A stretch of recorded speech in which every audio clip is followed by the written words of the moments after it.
la educación argentina se encuentra en una encrucijada, como ustedes bien han titulado su serie de conferencias, hace mucho tiempo. Yo, en principio, voy a presentar, a señalar cuáles son los temas, los dos ejes que componen esta sencilla charla. Pero antes de eso voy a procurar, bueno, o como parte de eso, voy a procurar explicar un poco el título, ¿no? Últimamente me están saliendo un poco crípticos, un poco así difíciles los títulos. Pero no es por una cuestión de pretencioso, sino porque, bueno, me salen así. ¿Qué quiere decir esto de antes de Sarmiento? Nosotros sabemos, aunque sea en líneas generales, que a partir de Sarmiento se produjo una suerte de quebranto en la cultura y en la educación argentina.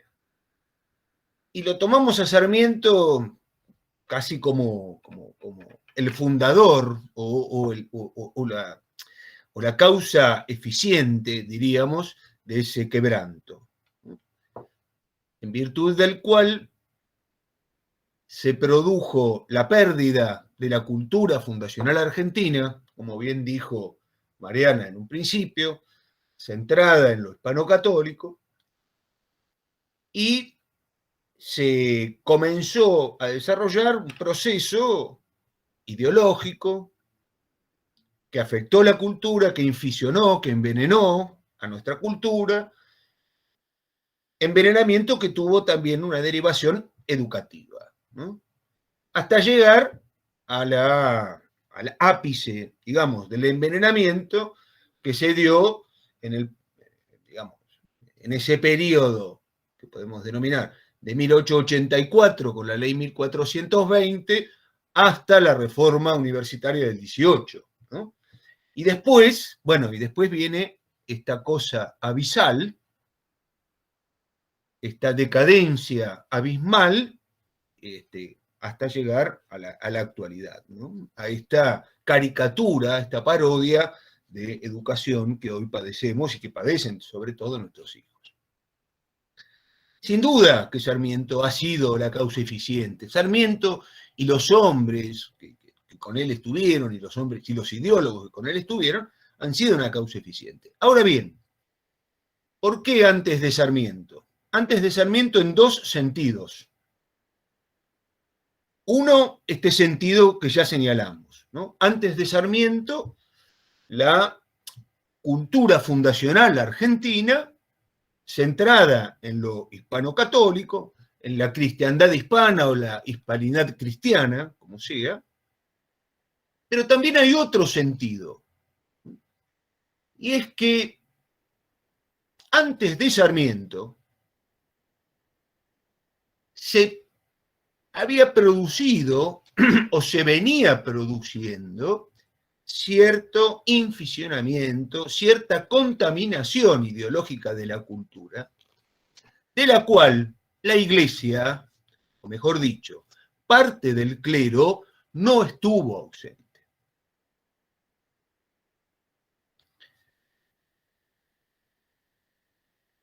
Y sin duda esto es complicado de señalar, es complicado de advertir, pero es algo necesario. Para formularlo mejor, antes de Sarmiento, una parte del clero argentino contribuyó en la contaminación ideológica de la cultura, de forma tal, que para decirlo así, forma sintética, los hombres de la generación sarmientina, los hombres del romanticismo echeverriano, los hombres incluso de la generación del 80, vieron su camino de alguna manera allanado. Camino allanado, insisto en esto, por parte del clero que inficionó la cultura y que inficionó, por tanto, la educación, a partir de lo que podríamos denominar, en líneas generales, el iluminismo como ideología ajena a la conformación de la cultura fundacional argentina.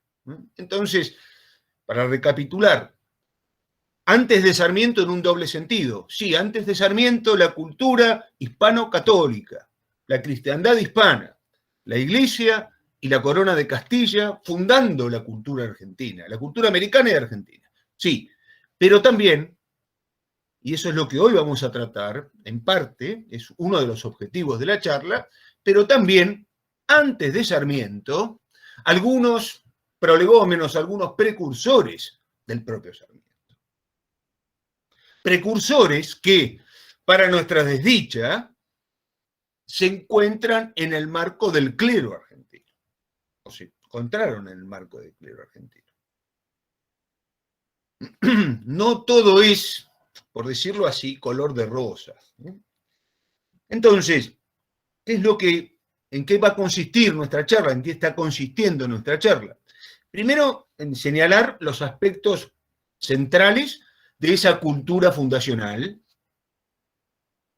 americana y argentina.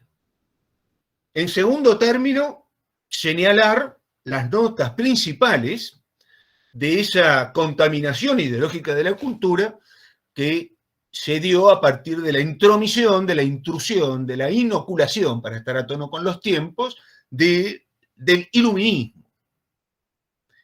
Y tercero, la reacción. La reacción.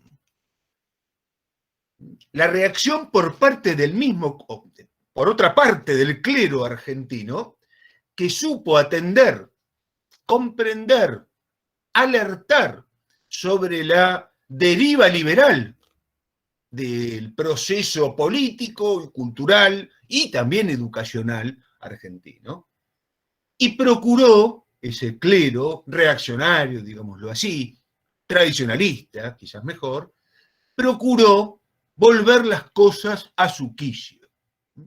Esas son las tres partes de la charla que daremos. En principio, hay que comprender este concepto de la cultura fundacional argentina a partir de unas 3 o 4 notas muy sencillas, muy básicas, que vamos a dar, ¿no? No se comprende nuestra cultura fundacional, aquí ya estamos en el terreno prácticamente de la obviedad, no se comprende sino es a partir de aquella distinción preciosa que ha hecho Antonio Caponetto en uno de sus últimos libros, el anteúltimo concretamente, que se llama Respuestas sobre la Independencia. Y allí Caponetto señala la distinción, pero también el carácter unitivo entre la patria original, la patria originaria y la patria originada. La patria originaria no es otra que la madre patria, no es otra que la España fundacional de los Austrias, de los Habsburgo, que en los siglos XVI y XVII fundó América, la desveló, la descubrió y la cristianizó. Esa es la patria originaria. Y la nuestra, la argentina, la hispanoamericana y argentina en lo particular, aquello que Martín del Barco Centenera señalaba como el argentino reino, la nuestra es una patria originada. Ahora bien, nosotros tenemos una doble filiación con España. Una doble filiación que resulta indisoluble. Me refiero que a España le debemos la cristiandad, le debemos la fe y le debemos la cultura. Esa doble filiación que nos hace ser hijos de la cultura española se explica en lo que a partir del siglo XVI se llamó el Estado misional, ¿no?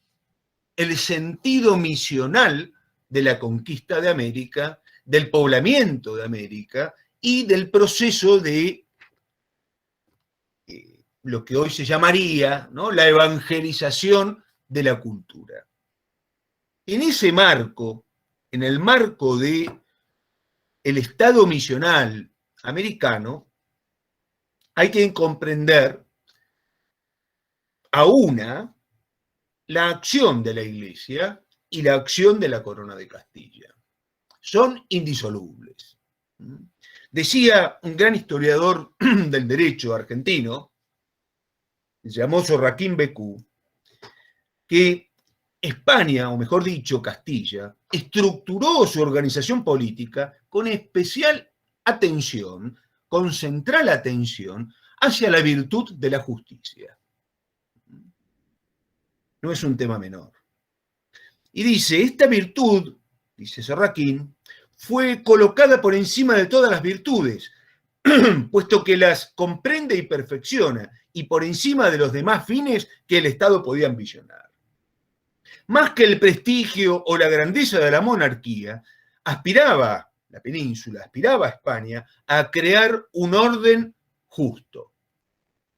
Y justamente en virtud de ese afán de justicia, en virtud de ese afán esencialmente cristianizador, se instituye este Estado misional que nuestro gran historiador Vicente Sierra dejó estampado en un libro llamado así, ¿no?, El sentido misional de la conquista de América. Toda la obra de España y de la Iglesia se resume en aquel apotegma que en gran medida guió la acción de estas dos grandes instituciones, ¿no? Salus animarum suprema lex. La salud de las almas es la ley suprema. Ahora bien, ¿qué tiene que ver esto con la educación? Bueno, cuando nosotros hablamos de cultura, estamos incluyendo, por supuesto, aquello de el orden educativo, ¿no? Ahora bien, y esto es, espero poder expresarlo bien, porque esto es fundamental, ¿no? En los siglos XVI y XVII, la cultura argentina, la vida política y cultural y jurídica argentina, como en general la vida americana, se estructura en base a lo que acontece en los pueblos. No existe esto de el pueblo, ese ente de razón abstracto ideológico. Lo que existen en la realidad concreta son los pueblos. ¿Y cómo entendemos a los pueblos? Bueno, los pueblos centrados en las ciudades. Es mentira que la cultura fundacional argentina se estructura en la campaña, en el campo. No porque haya una ruptura con la vida rural, ¿no? Por supuesto que no, pero porque lo cierto es que se estructura en torno a una institución fundamental que es la del cabildo. La estructura jurídica, política, cultural de los pueblos del argentino reino es la del cabildo.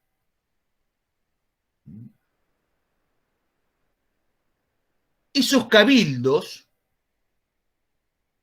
uno por cada una de las ciudades del argentino reino, en torno a ellos se configura la vida de la Argentina indiana, aquello que Enrique Díaz Araujo denominaba la Argentina latente, ¿no?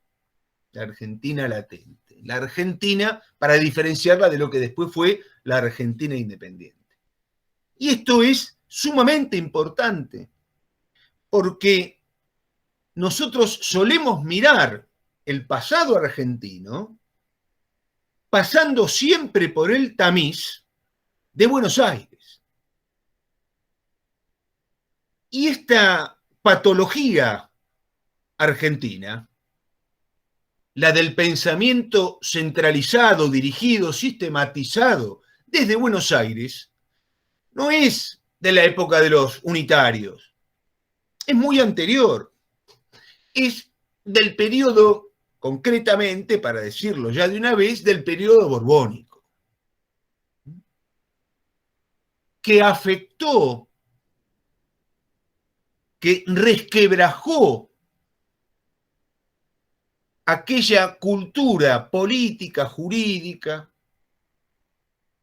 que se vertebraba a través de los pueblos, centrándose en el cabildo. Esa estructura de los cabildos nos da una pauta central. Eran las ciudades, los pueblos, poseedores de una autonomía, de una cuasi independencia, de una sumatoria de privilegios que en el siglo XVI y XVII, reitero, van a vertebrar a la cultura fundacional argentina. ¿Cuáles eran algunos de esos privilegios? Les comento algunos. El de la súplica al monarca contra las leyes contrarias al bien de los pueblos. Esta ley es contraria a nuestra particularidad cultural.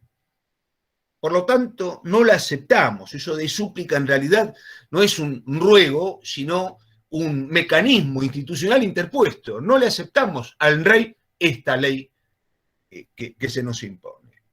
La convocatoria a cabildo abierto, aquel principio fundamental que se estructuró a lo largo de los siglos XVI y XVII, casi como un dogma. Las leyes contrarias al bien de la comunidad se obedecen, pero no se cumplen. Me refiero a una serie de privilegios estructurados en torno al cabildo de las ciudades, que nos hablan de una especie de derecho foral, de fueros, cuando en España los fueros están decayendo. Pero aquí, en Argentina, están en alza. Se ven realzados. ¿Cuándo? En los siglos XVI y XVII. En ese marco hay que comprender la cultura y la educación. La educación no dependía de Buenos Aires, ni dependía de Lima, ni dependía de la metrópoli, menos. La educación se estructuraba en torno a las características del lugar y era el cabildo quien designaba a los maestros de primeras letras, como se llamaba en aquella época. Era el cabildo el quien nombraba y quien le daba el edificio a la comunidad y quien decía, en última instancia, qué era lo que se enseñaba, que eran tres cosas básicas: las primeras letras, la matemática y el catecismo. Pero esa cultura fundacional argentina, también hispanoamericana, y en el marco de la cual hay que entender la educación, está muy lejos de los prejuicios iluministas que han informado, que le han dado forma a nuestro sistema educativo, a nuestra comprensión de lo que es la educación. Para darles un ejemplo concreto, nadie pensaba en los siglos XVI y XVII que el único lugar donde podía educarse una persona, el hijo de una comunidad, era la escuela. Y nadie pensaba en los siglos XVI y XVII, en esta Argentina fundacional, que la única forma de ser culto era alfabetizarse. El de la alfabetización, es un prejuicio iluminista. De la alfabetización como piedra de toque de la educación es un prejuicio iluminista.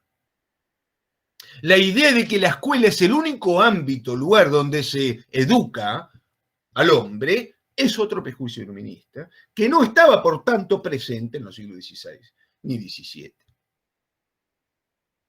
Yo no tengo tiempo, ni quiero quitárselos a ustedes, pero es impresionante ver lo que era la educación de las primeras letras en los pueblos de la Argentina fundacional, ¿no? En Santiago del Estero, en Santa Fe, en Jujuy, San Luis, en Corrientes, en Catamarca. ¿No?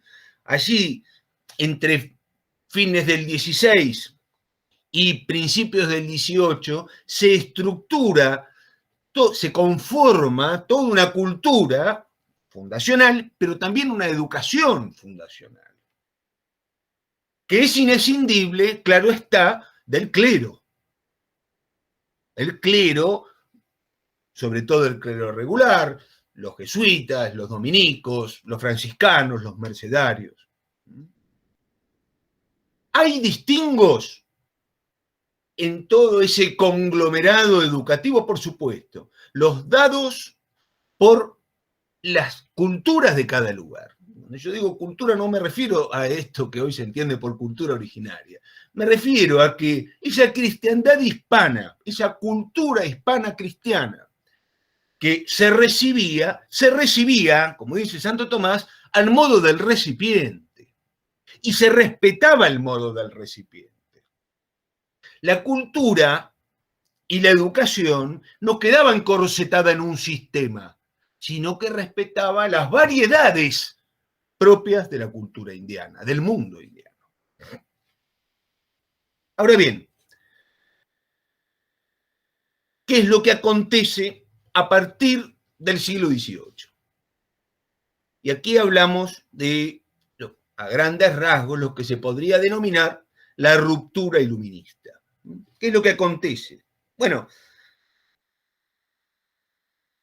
aunque ya desde fines del siglo XVII, España venía tambaleándose.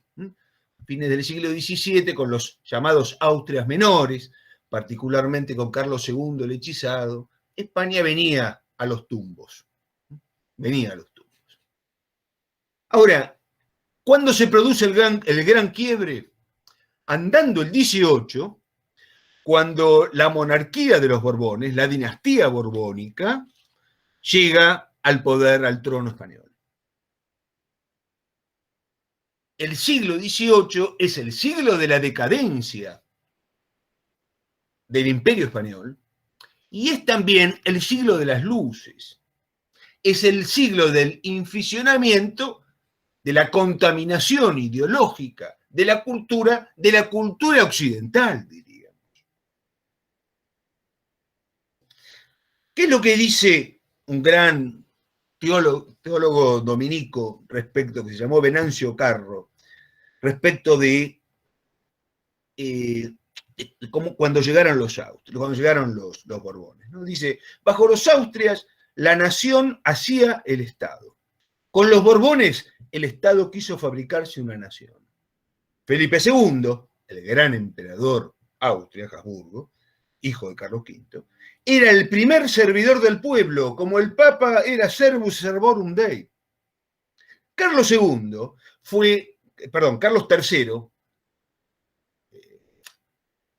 el gran emperador Borbón de fines del siglo XVIII, Carlos III fue el amo del Estado y en la nación solo existía merced a la munificentísima persona de su majestad. ¿Qué es lo que se planteó a partir del 18? El despotismo ilustrado. ¿Y qué significó este despotismo ilustrado?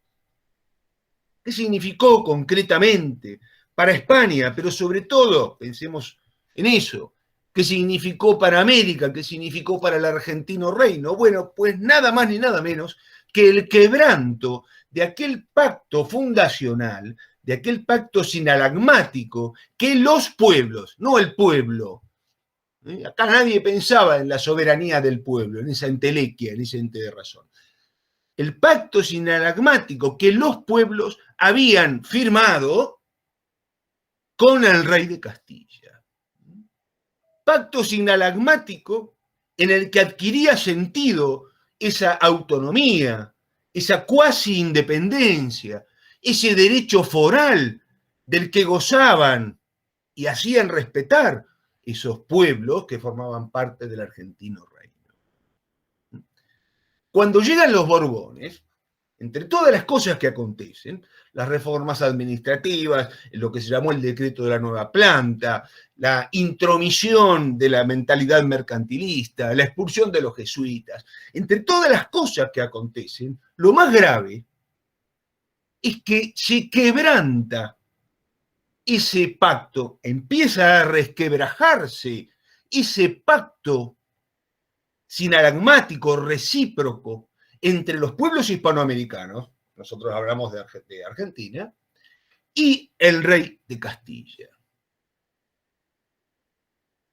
Se encorseta a todos estos pueblos en una sola noción, la de nación, la nación española. Y en ese marco hay dos categorías, los españoles peninsulares y los españoles indianos.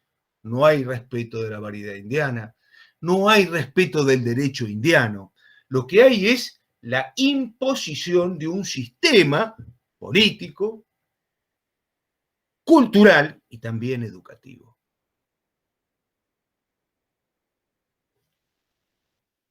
Dice nuestro entrañable Alberto Caturelli, esta, la borbónica, es la España que se desespañoliza, donde penetra más fácilmente la ilustración francesa más extrema y radical, alcanzando frecuentemente formas de burdo materialismo. Y da algunas notas, la contradicción entre revelación y razón, entre ética y religión, la autosuficiencia plena del orden temporal y la corrupción de las costumbres, la justificación del despotismo ilustrado, entre comillas, en virtud de la progresiva desintegración de las sociedades intermedias.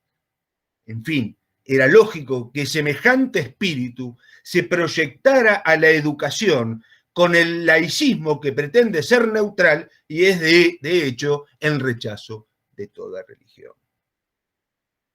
Y eso es lo que pasa en el marco de lo político. ¿Y la Iglesia? ¿Qué pasa con la Iglesia en el siglo XVIII? En el siglo del más virulento ataque de la ideología moderna, del proyecto moderno contra la cristiandad. ¿Qué pasa? Nos responde un enorme del pensamiento español. Responde Menéndez Pelayo y dice, el siglo XVIII fue un siglo nada teológico. La Iglesia no sacó, por decirlo así, teólogos de valía. Y vamos a la cita de don Marcelino. Este siglo nada teológico apenas produjo algún teólogo de cuenta, ni ortodoxo ni heterodoxo. En cambio, hormigueó de canonistas, casi todos adversos a Roma. Es decir, muy pegados al poder del monarca.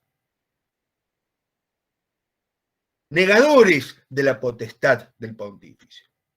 Veremos, dice el santanderino, cómo la ciencia de los canonistas sirvió para preparar, justificar o secundar todos los atentados del poder y cómo antes de que hubiera sonado en España los nombres de liberalismo y revolución, la revolución en todo lo que tiene de impía estaba no solo iniciada, sino en parte hecha. Y fíjense lo que dice aquí. Y lo que es aún más digno de llorarse, una parte del episcopado y del clero, contagiado por la lepra francesa y empeñado torpemente en suicidarse. Esto dice Menéndez y Pelayo respecto del clero europeo en general y español en particular. En la península, dice Alberto Caturelli, pero también en América, se produjo en definitiva el abandono de la metafísica y de la teología especulativa, que vaciará de sentido la misión de España. Ahora bien, ¿qué consecuencias concretas tuvo esto para la Argentina? Lo cierto es que el iluminismo preconizado por los Borbones, aunque matizado, es cierto, aquí había más reservas, aquí había más España que en España, pero el iluminismo se comenzó a dar en forma creciente y comenzó a acrecentarse en algunos ámbitos, concretamente ¿en cuáles? En los seminarios. Y además de los seminarios, o a partir de los seminarios, en la vida universitaria. ¿No? La enorme mayoría de los profesores provenían de los seminarios. Y después de la vida universitaria,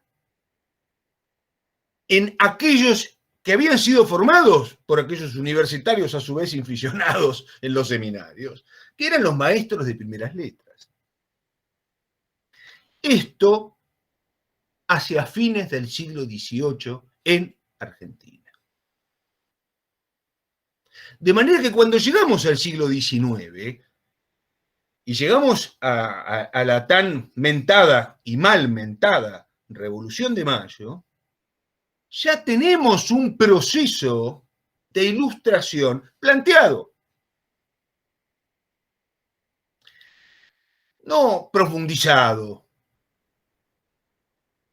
no presente en toda la cultura, de ninguna manera presente en la cultura de los pueblos, de ninguna manera, pero sí presente en una parte significativa del clero argentino. Y esto, como dice don Marcelino Menéndez Pelayo, es digno de llorarse, pero es parte de nuestra historia. Es la raíz, la etiología, en parte, de nuestros males. Es cierto que no hay, quizás en España esto era mucho más fuerte, el clero afrancesado. En Argentina no había gran formación teológica, pero tampoco había una profunda ideologización del clero. Lo que sí existía es aquello que un gran filósofo argentino, que se llamó Nimio de Anquín, denominó liberalismo subrepticio. Estaba el liberalismo. ¿Y dónde estaba? Por ejemplo, en Fray Cayetano Rodríguez, que se mantuvo en la escolástica, particularmente en la segunda escolástica, Suárez, Vitoria, etcétera, pero que no se privó de enseñar a Descartes o a Spinoza. O en Baltasar Maciel, Juan Baltasar Maciel, que dictaba cátedra en el Real Colegio de San Carlos, antecedente de la UBA, y que aconsejaba apartarse de la filosofía, de la física, de Aristóteles, para bucear en la de Descartes o Newton. O en Mariano Medrano, que combinaba la escolástica de manual, porque aquí no llegaba Santo Tomás, o sea, llegaba, pero en realidad lo que llegaba era la manualística tomista, que no es lo mismo, combinaba la escolástica de manual con las obras de Hobbes y de Rousseau. O el de Anfunes, uno de los más formados, muy influenciado por Feijó o por Jovellanos, pero también por Condillac. O Juan Ignacio Gorriti, que en sus reflexiones sobre las causas de las convulsiones en los nuevos estados americanos propone la educación como medio eficaz de retorno al orden, pero dice, hay que execrar a la cultura hispánica, y esa es la base de un buen plan de estudios.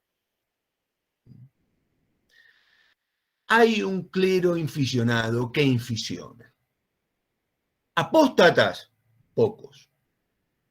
Este periodo podemos mencionar uno solo, Juan Manuel Fernández de Agüero, profesor de ideología, que hablaba del filósofo de Nazaret, un impío y finalmente apóstata.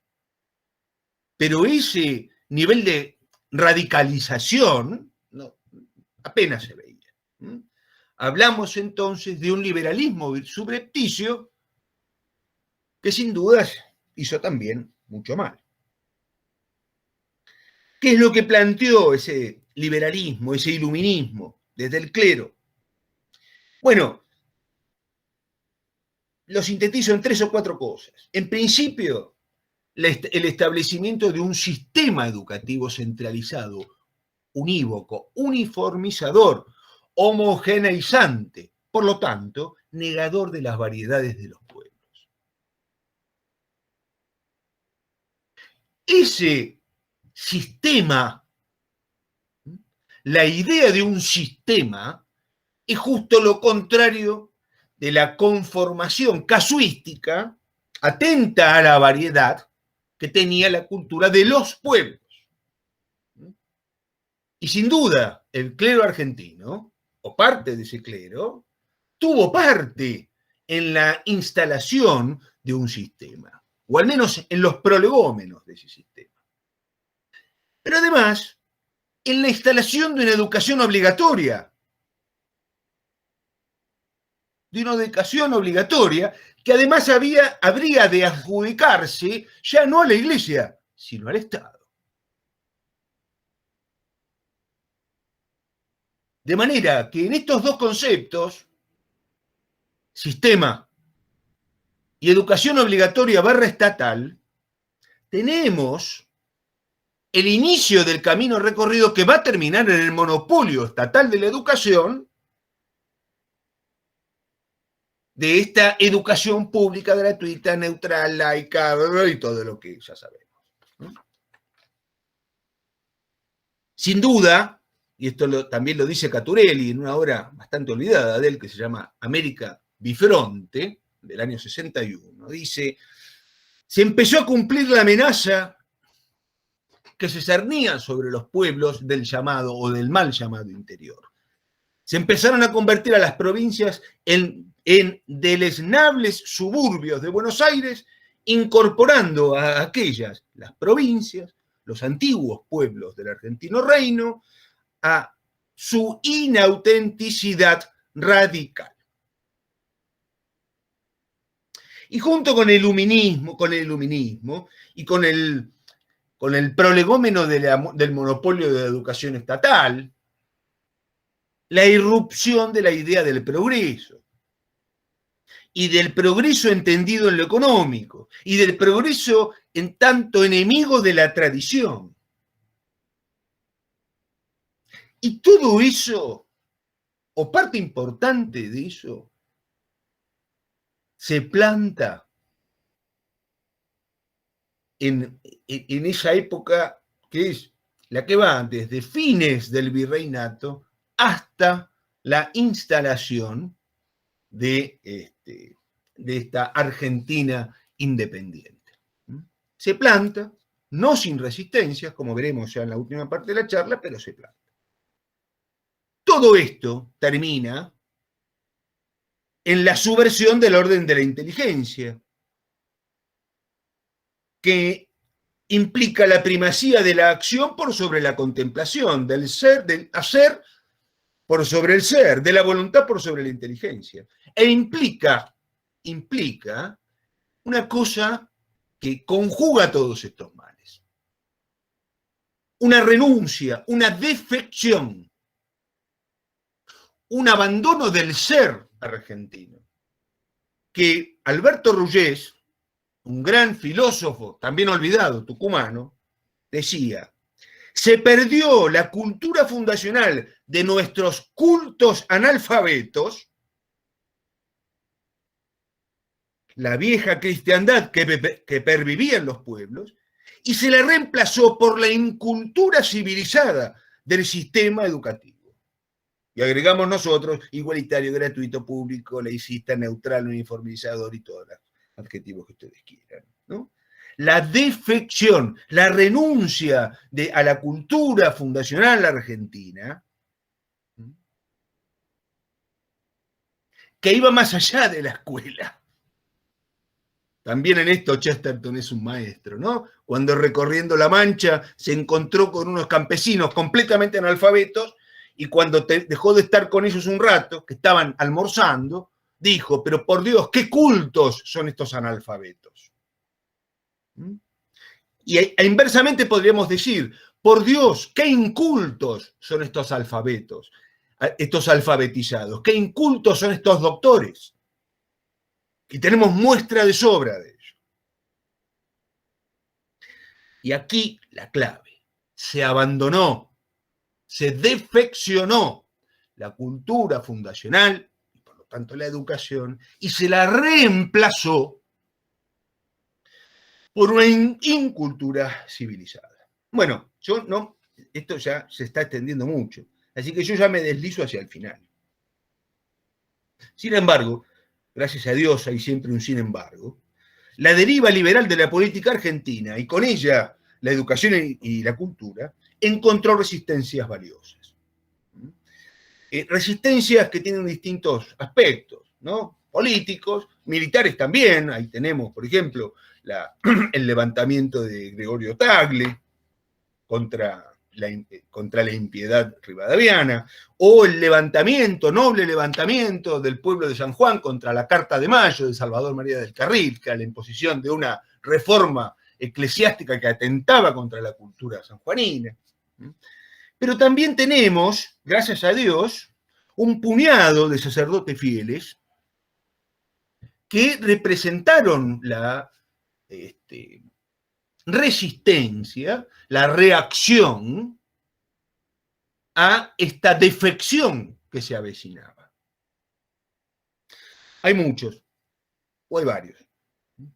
El Mediterráneo Castro Barros, un poco más adelante, el cura Amenábar en Santa Fe, muy importante.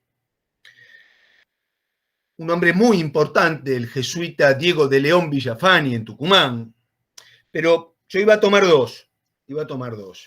Por un lado, a Diego de León Villafani, y lo descarté, no porque lo menospreciara, sino por una razón de tiempo. Y por otro lado, a Castañeda. Y me voy a enfocar en el primer cura loco. Castañeda fue el primer cura loco.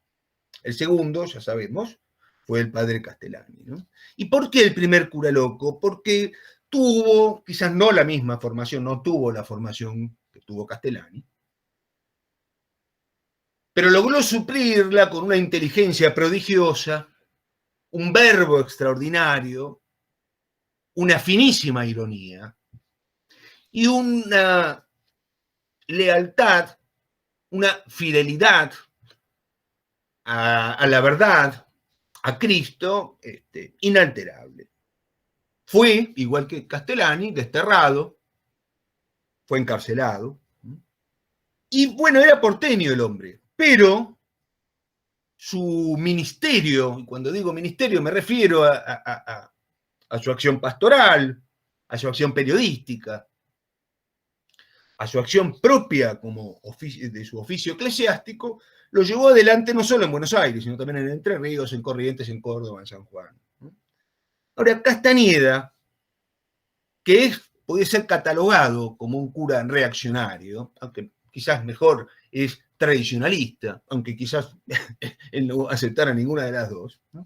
Castañeda formó parte de la generación del clero que llevó adelante esto que se llama la Revolución de Mayo, pero que en realidad es un proceso autonomista, que termina en el 16, o que tiene ese hito en el 16, que es la independencia, ¿no?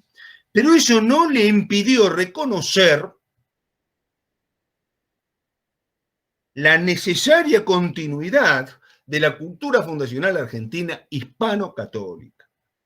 Entonces dice en una de sus obras, Doña María Retazos, dice: los retazos, se refiere a los artículos, que compondrán este ramillete de mis números, serán los escogidos de la elocuencia española, lo sublime de la religión que hemos heredado de nuestros mayores, lo fino de la política y de la filantropía en que muchas veces ha prorrumpido la verdadera virtud castellana. Virtud que hemos sabido conservar los americanos para fermentar virtuosamente y emanciparnos noblemente. Y dice más adelante, también en Doña Retazos, el nombre español siempre ha sido venerado en Sudamérica y la dominación española, a pesar de sus defectos, siempre ha sido preferida a toda otra dominación. Ni esta lealtad a toda prueba debe atribuirse a ignorancia, ni a fanatismo, ni a indolencia, sino a la nobleza de nuestra índole, a la piedad filial. a los estrechos vínculos que siempre nos unieron con los españoles y al ningún espíritu de queja que hasta entonces nos habían infundido los extranjeros para engañar. Y critica fieramente a los filósofos, a los denominados filósofos, es decir, a los iluministas, y critica, aunque más veladamente, a sus propios cofrades, a tantos sacerdotes que caen en esta contaminación ideológica. Y dice, a los principios, fíjense la dureza del cura, ¿no? A los principios, al principio de este proceso revolucionario sería, les entró a nuestros escritores un furor uterino de copiar mal a autores franceses, autores ingleses, autores norteamericanos con tanto tesón, que ya era de temer que a vuelta de algunos años Sudamérica se volviese una Babel o una confusión de confusión. Fue Castañeda, el primer cura loco, un gran educador. No solo porque creó escuelas, que las creó en muchas, y en muchas provincias, sino también porque entendió el sentido último de la educación. Y hacia allí voy. En su alocución o arenga patriótica, para cuando inauguró la antigua Academia de Dibujo, en 1815, decía: yo no puedo menos de afligirme sobremanera cuando advierto que algunos patriotas libran toda la esperanza de nuestra reforma educativa en los excelentes reglamentos legales que han de hacer algún día como si las mejores leyes tuviesen el más mínimo influjo en los ánimos que no están de antemano preparados. Y lo que está diciendo aquí es lo que en palabras más, palabras menos, planteó ese constitucionalismo sui generis de Juan Manuel de Rosas. No me jodan con el fetiche del papel. No me jodan con el cuadernito de la Constitución. Aquí lo que hay que hacer es fieles a la Constitución, es decir, al núcleo histórico jurídico centrado en un concepto, que es el concepto de la prescripción, del paso del tiempo, de lo consuetudinario, ¿no? Que conforma, que constituye verdaderamente a la Argentina. Y todo papelito, toda ley, toda constitución, si no es fiel a esa constitución auténtica, verdadera, no escrita, no sirve para nada. Eso les está diciendo Castañeda a los filósofos, incluso a los del clero de su época. Y termino con él. En uno de los primeros números del Despertador Teofilantrópico, que fue uno de los tantos periódicos que este hombre hizo, el padre Castañeda relata un sueño, en realidad una pesadilla. Y dice, soñé noches pasadas que me habían hecho diputado de Sudamérica acerca de las cortes extranjeras. Toda mi comisión se reducía a que buscase por ahí un príncipe que se obligase a mantenernos en libertad, en igualdad e independencia, ofreciéndole por parte nuestra que seríamos a su majestad verdaderos en nuestras promesas y nobles en nuestros procederes. Esto lo escribe en 1821. En su onírico periplo, el cura viaja a Brasil y lo rechazan, a Francia y lo rechazan, también a España y lo rechazan. Nadie quiere hacerse cargo de estos revoltosos argentinos. Finalmente, llega al cura a la última alternativa viable. Dios mío, dije yo, pues si ya no hay más remedio que remediarnos nosotros, remediémonos pidiendo a Dios misericordia, confesando que todo lo hemos deshecho en 10 años. Y ya que nadie nos quiere, empecemos a querernos para que todos nos quieran. Y ya termino. Este proceso de defección, este proceso de renuncia a la cultura fundacional argentina, a la tradición argentina, ha sido también explicado por nuestro último cura loco, que es el padre Castellani, ¿no? Y el padre Castellani, en un libro que es muy duro, en realidad es una recopilación de artículos que se titula La Otra Argentina, recopilación de artículos escritos, publicados en la revista Dinámica Social, Dice, la educación argentina se cimentó sobre una apostasía nacional. Hemos renunciado a nuestra herencia, dice en un artículo que se llama La Otra Argentina. Y dice cosas muy duras. Por ejemplo, cuando varios argentinos están juntos, incluso siendo valientes en particular, una extraña cobardía común recae sobre ellos. Les falta esa cohesión secreta, una penetración total que es casi inconsciente, privilegio innato de las familias tradicionales que tienen un ambiente, un ámbito y un aire común. Y escuchen esto, por favor, donde cada generación no es sino un eslabón de la misma raza, un minuto de la misma historia y un episodio de la misma aventura. La tradición. La tragedia de la Argentina es que quiso ser otra, dice Castellani, y lo consiguió.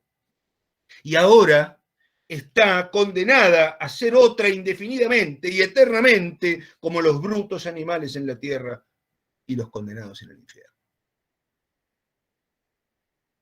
Salvo que haya hombres de 30 años que se levanten y levanten la bandera que hemos llevado los de nuestra generación, la bandera de la vieja Argentina, no de la otra, sino de esta.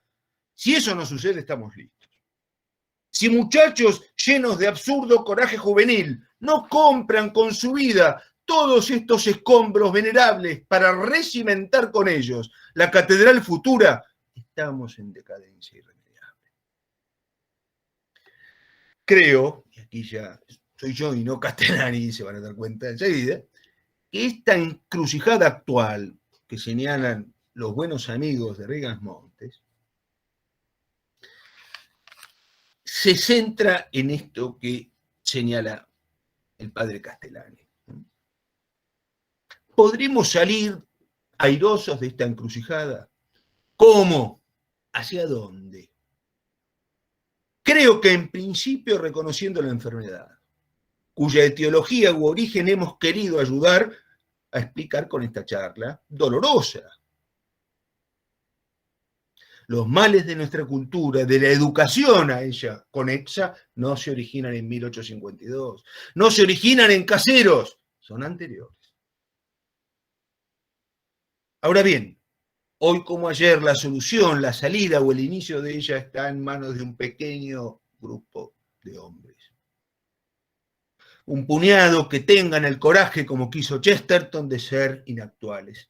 Que nos conduzcan ellos, que son los inteligentes, que nos conduzcan ellos, los nobles, los sacrificados, los que reaccionan al mal, los que se oponen al desorden. Hoy la educación debe ser volver a aquellas primeras letras de nuestra cultura fundacional, preñadas del saber antiguo e iluminadas por la palabra de Dios. Y el maestro ha de ser quien pugne para que la escuela enseñe un puñado de verdades. Sentido común, sensatez, piedad patriótica y sobre todo el catecismo. Ese es el único reinicio, el único reseteo que hoy tiene sentido. Nada más. Muchas gracias. Bueno, Sebastián, muchísimas gracias realmente por cultivarnos e iluminarnos en el buen sentido de la palabra. La verdad que ha sido una belleza. Bueno, abrimos el espacio para preguntas. Si quieren hacerlo de manera oral, pueden prender la cámara y los micrófonos y hacerlo, y si no, por el chat. Habían ya algunas cosas puestas en el chat que, bueno, si la misma persona que lo puso quiere comentarlas, sería bueno, si no la leemos. Hay una enorme mayoría Sánchez, ¿eh? Casi diría que es un tema, casi diría que esto es de cosas de familia. Bueno, muchas gracias, Beatriz. Muchas gracias, Beatriz. Gracias por estar presente. María Agustina Gutiérrez, no sé si querés. Gracias, Agustina. Muchas gracias. Hola, buenas tardes. Buenas noches, en realidad. Hola, ¿cómo estás? La verdad que quería decir, bueno, como había escrito, que fueron magníficas sus palabras, su conferencia. Yo de por sí hay muchas cosas que por supuesto a lo largo de la carrera ya lo he escuchado y bueno, por lo tanto quise aportar, pero como siempre nos ha iluminado con su conocimiento y he ido anotando todas y cada una de sus palabras. Y la única pregunta que tengo ahora por hacerle es si podría repetirme el nombre del libro de Caponeto, de Antonio Caponeto, que nombró al principio de la conferencia. No quería Sí, interrumpirlo y bueno. no, está bien. Se llama Respuestas sobre la Independencia. Perfecto, Es del muchas año gracias. pasado, creo. Sí, del año pasado. Eso era todo. Bueno, muchas gracias, Agustín. Sebastián, bueno, Sí, Gastón. muchísimas gracias también por la conferencia. Realmente creo que el 90% de lo que dijo totalmente lo desconocía y me resultó, como bien dijo, triste, aunque tal vez no novedoso, que haya sido el mismo clero que haya introducido, que se le haya introducido a ellos, digamos, inficionado este liberalismo, pero a su vez cómo a lo largo de la historia el error parece enraizarse muchas veces al interior de la misma iglesia. Y con esto me venía a la memoria claramente Lutero, ¿cierto? Como desde el mismo interior de la iglesia nace un error que, como también aconteció con la Reforma, influenció en la política, obviamente en la doctrina liberal, y cómo esto llega hasta acá. Decía, me acordaba también de Ramón Doll, decía que el liberalismo traído a América es como una dabajuana de vino arrojada en una jaula de monos. Y que acá fue De acuerdo, sí. un desastre, peor que en Europa. Pero bueno, era una, ahora mis anotaciones. Disculpame, Gastón, Sí. antes de la pregunta. Hay una cosa Sí. que hay que matizar, que yo lo traté de dejar en claro, pero quizás no lo suficientemente. Yo estoy hablando de ese doble papel de la iglesia, Sí. ¿no? En la cultura fundacional, y estoy hablando, sin duda, de ese liberalismo subrepticio, de ese inficionamiento no total, no del todo profundo, en parte del Claro. clero. Pero no digo que la contaminación ideológica de la cultura argentina haya sido solo o haya tenido por causa eficiente a ese sector o a esa parte del clero. Por supuesto, hubo ideólogos, ¿no? Hubo ideólogos, ahí está Moreno, está Rivadavia, que hizo lo suyo, está la FINUR, el mismo Manuel Belgrano, estaba veteado su pensamiento de iluminismo, Claro. Que lo había recibido, claro, a salvo por su condición de católico cabal, ¿no? Pero quiero decir, lo que yo traté de transmitir es que parte de ese clero tuvo incidencia en lo que luego se va a consolidar, se va a lanzar con toda impiedad y se va a consolidar definitivamente en esos años que van del 84 al 18, ¿no? Y después, bueno, esto que señalábamos, ¿no? Lo abisal de la educación y de la cultura hoy. Discúlpame, pero me parecía importante señalar, matizar eso. Y escucho tu pregunta. No, eso, perdón, eso yo lo comenté así que tal vez generalicé, pero había quedado claro en bien. la conferencia, había quedado bien claro. Bien. Esto que había comentado de la cultura fundacional, de la importancia de esta distinción de la cultura y de la educación que se daba en los pueblos, tiene que ver con esta concepción que podríamos decir organicista, orgánica de la comunidad política, ¿cierto? Sin duda. Es decir, el de los cuerpos intermedios. Sin duda, sin duda. Por eso una de las notas principales del borbonismo, por decirlo así, en consonancia con la ideología propia de la Revolución Francesa, del Iluminismo, es la aniquilación de los cuerpos intermedios. Claro. Perfecto. Y en este caso, esta cuestión de la homogeneización que plantea, ¿cierto? Que se da con la educación,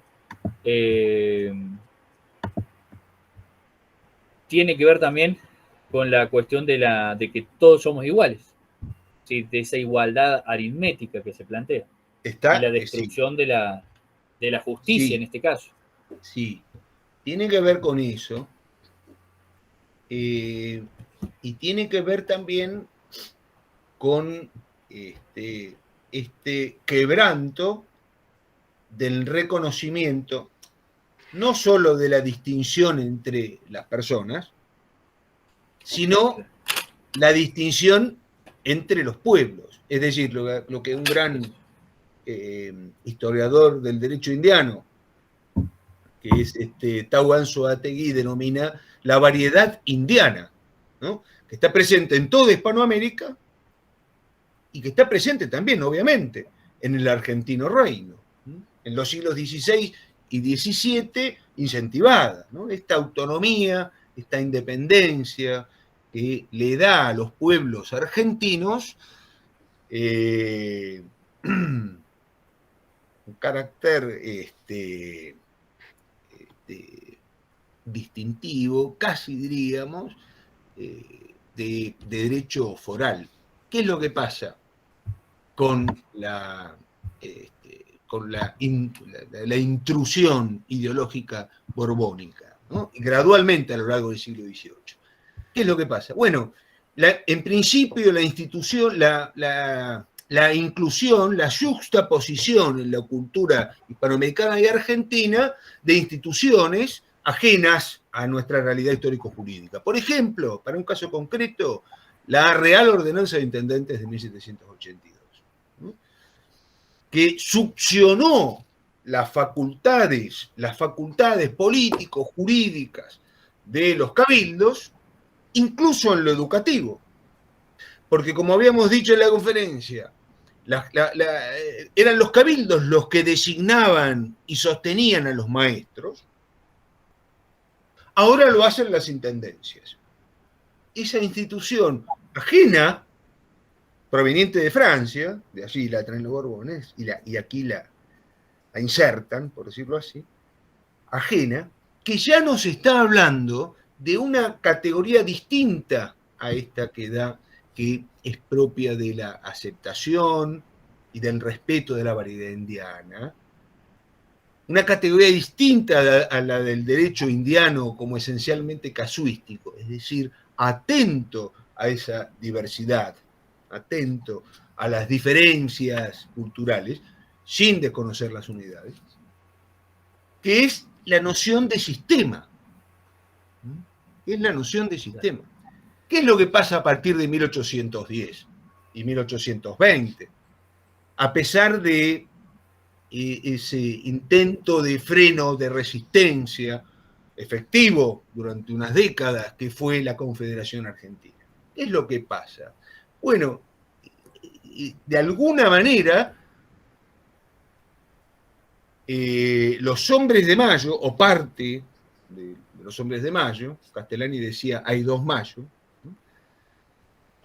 La deriva liberal argentina, digamos, le da continuidad a las patologías, a las taras de los Borbones. Ya no va a ser la metrópoli que sintetiza en la nación y reniega de la autonomía de los pueblos, la que va a centralizar en forma malsana la cultura, la educación, la política, la economía. Ahora va a ser Buenos Aires, pero el esquema es el mismo, el planteamiento es el mismo. Y el resultado es el mismo.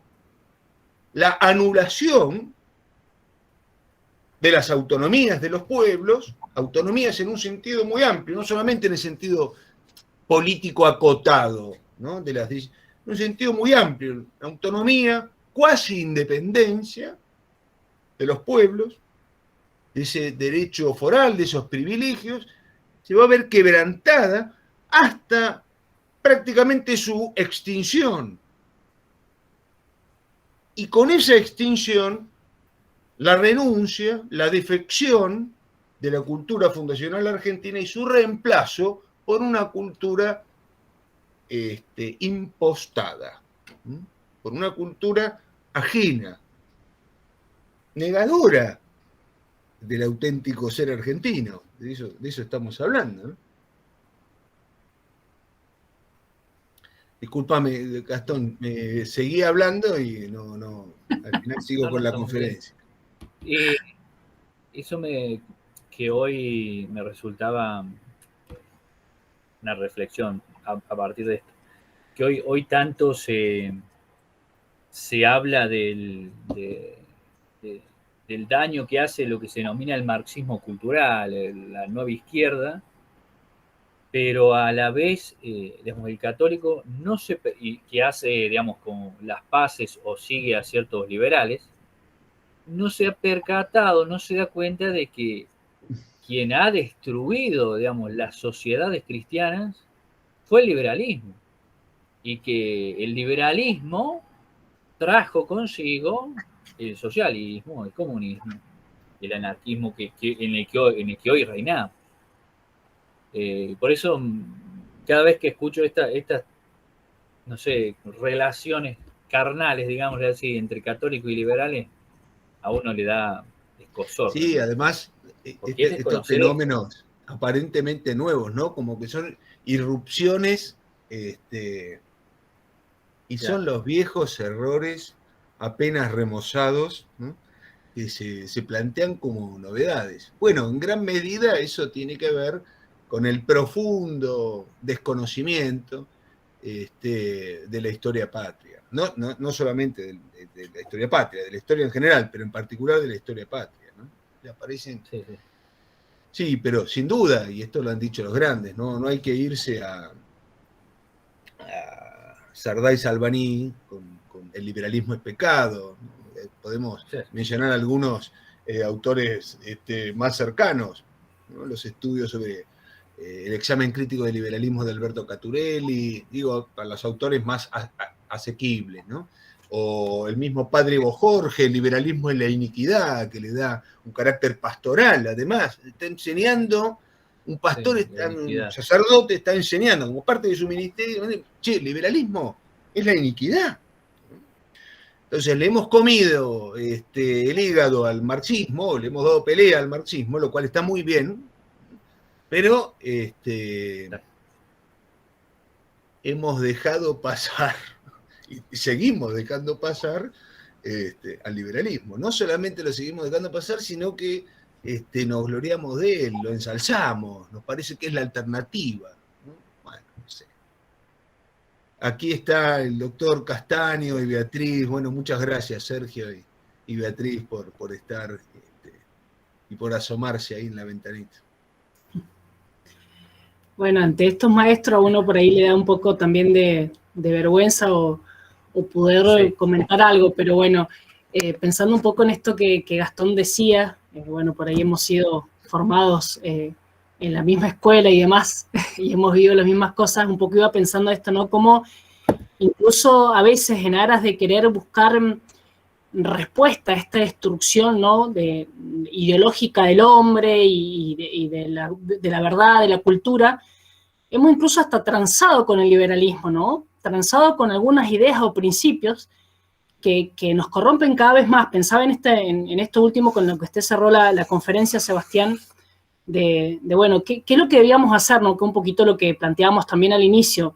¿Cuál es el combate con este mundo moderno, ¿no? Y uno como educador que, bueno, que por ahí le cuesta tanto dentro de la escuela o la institución escuela, por lo menos, enseñar la verdad, incluso hoy que parece que esto del COVID ha creado en los chicos, si antes no participaban o no ayudaba a pensar, creo que ahora más todavía, cómo volver, ¿no?, a los inicios de la cultura, a las bases, a restaurar estas cosas que creo que son esenciales y sobre todo a recuperar los maestros.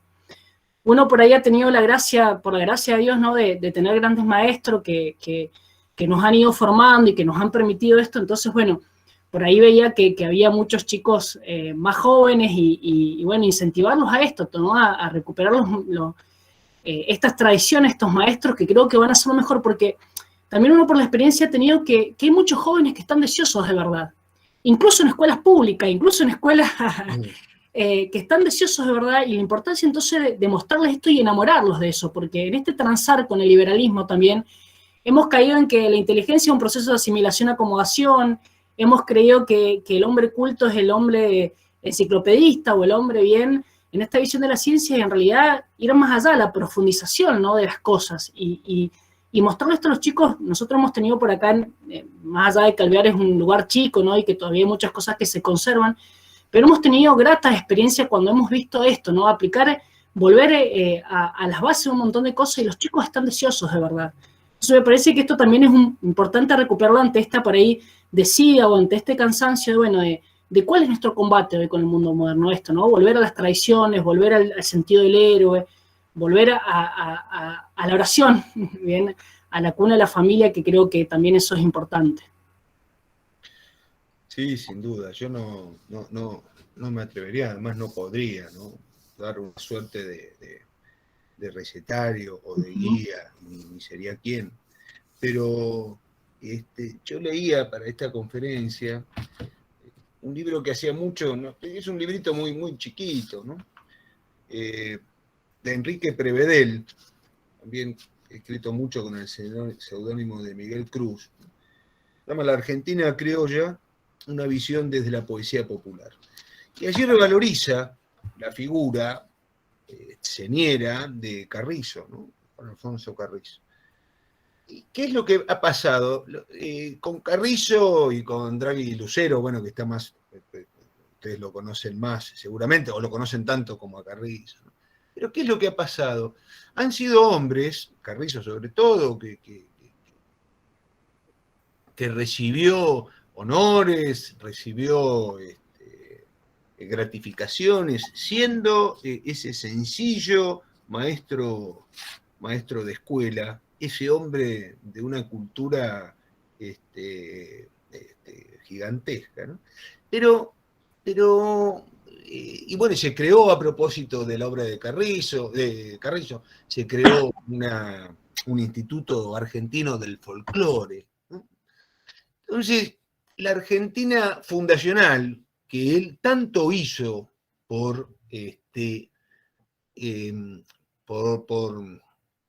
tanto pugnó por retomar, tanto pugnó porque volviéramos al quicio de esa cultura, ¿no? Yo tengo una obra de él extraordinaria, que es del año 1945, que bueno, que es todos los cantares que él recogió, más allá de los cantares por provincias, y donde él rastrea las huellas de lo grecorromano, de las glosas medievales, donde aparece todo allí en un trabajo gigantesco que lo hemos dejado anquilosado, lo hemos dejado allí reservado en el desván de los estudios folclóricos. A mí y leyéndolo a Prevedel, que lo cita mucho a Ruyés, que fue un filósofo tucumano fundamental y que tuvo mucho que ver con la obra de Carrizo, yo pensaba, bueno, procurar retomar como se pueda, desde la escuela o desde fuera de ella, toda esa cultura fundacional, ¿no?, y procurar hacer aquello que Castellani decía, ¿no?, y que trabajamos mucho en un seminario que hicimos este año con el doctor Castagni, porque yo a Castellani lo leo hace muchos años, pero una mirada sistemática, universitaria sobre la obra de él, bueno, me la dio Sergio, ¿no?, nos la dio Sergio los que cursamos con él. Y es esta insistencia en hacer verdad. En hacer verdad, que está emparentado con lo que vos decís, y en hacer bien.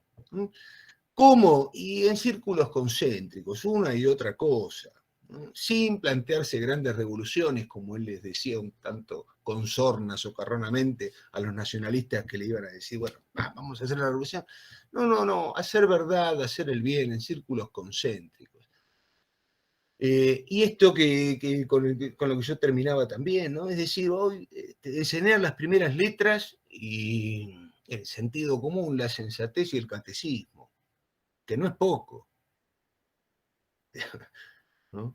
No es poco, es mucho más de lo que hoy en general se da en el ámbito educativo, o lo que se llama el ámbito educativo, ¿no? Que no es más que esta cosa abisal, tremenda, horrorosa, ahora acrecentada por esta maquinación ideológica de la que hemos sido víctimas en estos últimos, seguimos siendo víctimas, ¿no? Desde marzo del año pasado, ¿no? Acrecentada a niveles insospechados. La tara del enciclopedismo, yo leía el otro día una cosa interesante en un libro de Randle, ese otro gran filósofo, ese gran pensador argentino, que fue Patricio Randle, ¿no? Randle decía en el año 75, en el año 1955 había 6 universidades en la Argentina. En el año 1973 eran 55. Hoy hay 131 y estos degenerados ya tienen en carpeta 17 más para el conurbano. Y la incultura argentina nunca ha sido tan evidente como hoy, ¿no? Vamos a llegar a 170 universidades. Bueno, pues esa inflación universitaria, con 3 millones de estudiantes universitarios, no revela más que lo lejos que ha llegado esta incultura civilizada que hace tanto tiempo padecemos, ¿no? Bueno, no sé si alguien más quiere realizar alguna pregunta. Si no, renovamos el agradecimiento a Sebastián por su generosidad y por su excelente charla. No, soy yo el agradecido y muchas gracias a todos. También son las 21:30, o sea, 1 hora y media se han bancado, así que muchísimas gracias. Muchísimas gracias gracias Sergio, gracias Beatriz, gracias a mis hermanos, a mi esposa, que ha sabido, por allá debe andar, pero va escuchando mientras hace los enseres domésticos y las tareas domésticas. Y muchas gracias a ustedes, ¿no? Los jóvenes de Rigas Montes, que tanto hacen, tienen ahí ese centro, ese núcleo de restauración de la educación en el centro del país. Así que los felicito una y otra vez, y por la doble generosidad, ¿no? Porque me invitaron a participar de Aquinas, y bueno, y ahora esta conferencia, esta charla, así que muy agradecido por la confianza.